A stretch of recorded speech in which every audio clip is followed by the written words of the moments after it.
میرے رسول کریم صلی اللہ تعالی علیہ وسلم نے نظر کی صفائی پر سب سے پہلے توجہ دی ہے۔ ہمیں اپنے بچوں کو تاڑنا ہے، ہمیں اپنے بچوں کو دیکھنا ہے، ہمیں انہیں خود پکڑ کے اچھی مجالس میں لے کر کے جانا ہے۔ اور سنو، میرے حبیب پاک صلی اللہ علیہ وسلم نے کتنی پابندی فرمائی۔ کوئی مولوی ہو، کوئی پیر ہو، کوئی فقیر ہو، کوئی درویش ہو، کوئی دربار کا سجادہ ہو، کوئی کسی جگہ بیٹھنے والا ہو، کسی کو بھی عورت کے ساتھ تنہا رہنے کی اجازت، سارے بولیے اجازت، کسی کو بھی عورت کے ساتھ تنہا رہنے کی اجازت بالکل نہیں ہے، قطعاً نہیں ہے۔ میرے نبی کریم صلی اللہ علیہ وسلم نے فرمایا جہاں مرد اور عورت اکٹھے ہوں گے تیسرا شیطان ہوگا۔ ابن حجر کہتے ہیں ایک صحابی نے عرض کی حضور اگر وہ دونوں نیک ہو، اگر دونوں نیک ہو تو میرے حبیب پاک صلی اللہ علیہ وسلم نے فرمایا یحییٰ کے بیٹے زکریا بھی ہو اور عیسیٰ کی والدہ مریم بھی ہو تو پھر بھی میں دونوں کو اکیلے رہنے کی اجازت نہیں دیتا۔ جب ان کو اجازت نہیں ہے، جب ان کو اجازت نہیں ہے تو باقی کوئی کس کھاتے میں ہے؟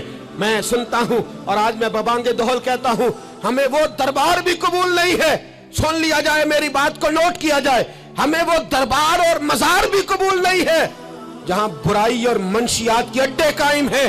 ہم ان درباروں پر بھی فوری طور پر ہر لحاظ سے کڑی نگرانی کرنے کا اور پوری سختی کرنے کا ارادہ رکھتے ہیں اور خود آگے بڑھ کے ان ظالم سجادہ نشینوں کا منہ نوچنے کا ارادہ رکھتے ہیں جن درباروں پر نشہ بکتا ہے، جن درباروں پر گند ہوتا ہے۔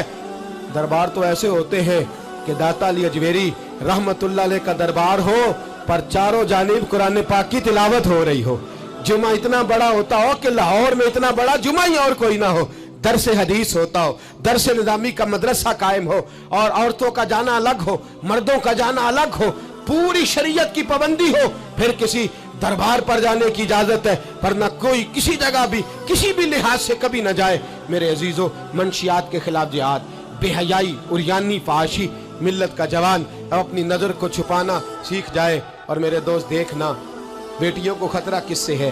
یہاں ہندو بھی کوئی نہیں، سکھ بھی کوئی نہیں، آریہ بھی کوئی نہیں، بدھ مت بھی کوئی نہیں، یہاں عیسائی بھی اقلیت میں، یہاں یہودی بھی کوئی نہیں، لیکن پھر بھی بیٹیوں کی اگر شرم و حیا محفوظ نہ ہو۔ یہ حدیث سنانے لگا ہوں، حدیث ہے، حدیث رسول ہے۔ جوان خاص کر کے ذرا میری بات پہ توجہ کریں اور بزرگ خاص کر توجہ کریں جنہوں نے تربیت کرنی ہے۔ سنیں، حضور کی بارگاہ میں ایک نوجوان آیا ہے، یہ سنگ میل ہے حدیث، اس کو یاد رکھنا۔ عرض کی حضور میں سارے گناہ چھوڑ سکتا ہوں، زنا نہیں چھوڑتا۔ حضور مجھے زنا کی اجازت ہونی چاہیے۔ میرے حبیب نے تھپکی دی، بٹھا لیا۔ میں کہتا ہوں حضور نے گناہگاروں کو معاشرے سے کاٹا نہیں، ان کی تربیت فرمائی ہے، ان کی تربیت فرمائی ہے، ان کو قریب فرمایا۔ میرے حبیب کریم صلی اللہ علیہ وسلم نے فرمایا ادھر آ، بیٹھ جا۔ بیٹھ گئے۔ حضور نے فرمایا تو پسند کرتا ہے تیری ماں کے ساتھ کوئی بدکاری کرے؟ حضور نہیں۔ فرمایا تو پسند کرتا ہے تیری بیٹی کے ساتھ کوئی بدکاری کرے؟ یا رسول اللہ میں آنکھیں نکال دوں گا۔ حضور نے فرمایا تو پسند کرتا ہے تیری بہن کے ساتھ؟ حضور میں کاٹ ڈالوں گا وہ ہاتھ جو میری بہن کی طرف اٹھیں گے۔ فرمایا تو پسند کرتا ہے کہ تیری خالہ، پھپھی، ممانی کی طرف کوئی ایسی حرکت کرے؟ حضور میں کاٹ کے رکھ دوں گا ان لوگوں کو جو بات بھی کریں گے۔ میرے حبیب نے فرمایا اچھا، جس کے ساتھ تو بدکاری کی اجازت مانگ رہا ہے وہ کسی کی ماں نہیں لگتی، وہ کسی کی بہن نہیں لگتی، اور کسی کی بیٹی نہیں ہوگی؟ یاد رکھیں، ملا جلال الدین رومی 1، امام غزالی 2، اعلیٰ حضرت فاضل بریلوی 3، بزرگ متفقہ طور پر لکھتے ہیں، فرماتے ہیں جو گند کے ساتھ دوسرے گھر میں تاڑتا ہے وہ اپنے گھر کی خیر منا لے، جو گندی نظر دوسروں پہ رکھتا ہے وہ اپنے گھر کی خیر منا لے، اس لیے کہ جو جرم وہ کسی کے کھاتے میں ڈالے گا وہ سزا بن کے اس کے گھر کی طرف لوٹا دیا جائے گا، جو بدکاری وہ کسی کے کھاتے میں ڈالے گا وہ سزا بن کے اللہ اس کے گھر کی طرف لوٹا دے گا۔ اگر اپنے گھر کو پاک رکھنا چاہتے ہو تو دوسروں کی طرف پاک نظر رکھنی شروع کر دو۔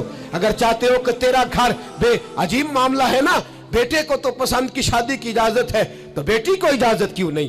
اگر تیرا بیٹا پسند کی شادی کرے گا تو یاد رکھنا پھر جب کسی کی بیٹی یہ لفظ بولتی ہے پھر عزتوں کے جنازے نکلتے ہیں، پھر عریانی فحاشی کا جو ہے وہ کلک لگتا ہے ماتھے پر،